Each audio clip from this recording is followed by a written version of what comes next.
breathe deep down in your soul. Hear my voice rolling like a river.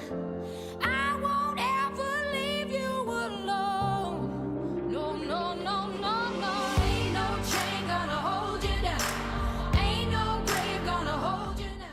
What's up, Amanda? You're Amanda. I am Amanda. How you doing? How are you doing today? I'm good. I had a couple like kind of blah days this weekend, but I'm feeling better again. I've been on stage with Melissa Etheridge, Steve Earle, Mary Chapman Carpenter. Her music's been featured in a number of popular TV shows, including Grey's Anatomy, Guilty, Pretty Little Liars, I won't admit to that one, Nashville, and Army Wives. She produced and co-wrote Margaret Cho's album American Myth, which garnered her a Grammy nomination in 2017. So she's been very outspoken about the struggles of being a lesbian singer-songwriter over 20 plus years in music career. The coronavirus has kind of thrown her tour off track, but so we're here social distancing ourselves to talk with her. So you've toured with Melissa Etheridge. I'm actually supposed to, I was supposed to meet with her at Merle Fest, but obviously that got canceled. Oh, that's so I'm supposed to, yeah. So I'm actually supposed to do an interview with her with Zoom, I think Friday. So I'm excited for that. Tell her I said, hey, I just saw her I just saw her like a month and a half or so ago, or maybe a little over a month ago with Antigone Rising. Do you know those girls? No, I don't. Well, they're good friends of mine. And Antigone Rising was playing an event out at, it was some charity, like a Malibu, some hoity-toity charity thing to save horses, which is actually a good thing. I mean, the cause is good, but you know how those things are. Anyway, it was like a gala that they played, and I got to reconnect with Melissa there, and it was really nice. When I toured with her, I just remember she was always so generous. You know, she was a very generous and always really down to earth with me. And you know, her first record is one of my favorite records of all time. In fact, we were listening to it in the studio last night. Chrome-plated heart, similar features. Oh, I love that record. Since your Hotel Cafe thing got postponed, it was supposed to be May 20th, but LA is still on lockdown. Do you know when that's supposed to possibly kick back off? Yeah, I don't know when. You know, it's interesting because the touring dominoes are kind of still falling. You know, you've got people who had shows booked, like that show, you know, that will get rescheduled. But, like, you know, you've also got people who are trying to book shows in the interim. You know, like, nobody really knows what that's going to look like. You know, when are people going to be in a room together again to listen to music? We don't know. You know, so my hope is that it gets rescheduled for early fall. I mean, I've not talked to anybody about it, so I don't know. But if I had to guess, my guess would be early fall. Yeah, I would guess that it would be early fall. That would be my guess.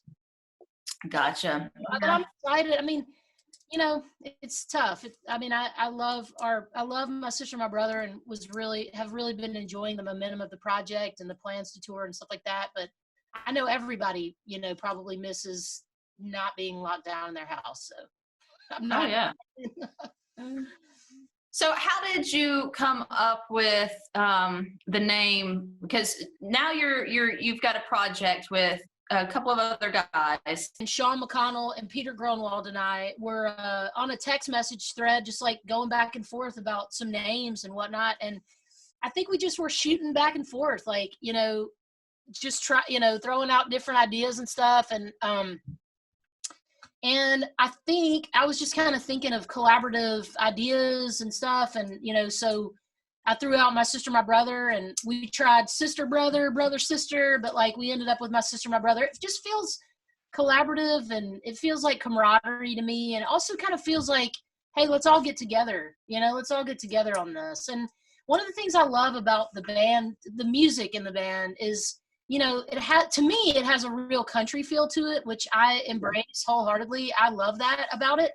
Right. And also the songs, and we've all talked about this, that the songs feel like hymns to us, you know, so it's a way for us to sort of, you know, dive into our gospel spiritual roots, you know, that aren't based in church necessarily, but but that Right. feel, that feel the way that gospel music, I feel like, should feel. It brings people together. You can sing it together. What is the first thing you do when you come back from tour? And the first thing I do when I come back from tour is I always plan the next day is like a day for nothing. Usually the next couple of days is a day to just lay around and do nothing. I like to binge watch TV shows, I like to eat edibles and drink drinks and just like, lounge around, that's what I like to do. Yeah. Well, what's one of your shows you're binge watching? Oh, I just finished Ozark season 3. Everyone's been talking about that. I haven't started it yet. I mean, so. It's dark, like I didn't freak out about it. It's so violent, that it's at a certain point when you turn around, everybody's getting shot in the face every 5 minutes. It's a little much, but I've been watching it since the beginning, and I love, oh God, why am I blanking on his name? The main character, Jason Bateman. Bateman. That's okay. Yes. I love Jason Bateman. I love how that guy can be he can be in serious, circumstances or serious scripts, and he can also be in comedy scripts. I just think he's such a great actor. So everyone should have a give me, as in you're one person. If you could Kate Blanchett. Kate Blanchett. So going on tour or being out at a show, a concert, a performance, is there anything crazy that's happened? Oh, man.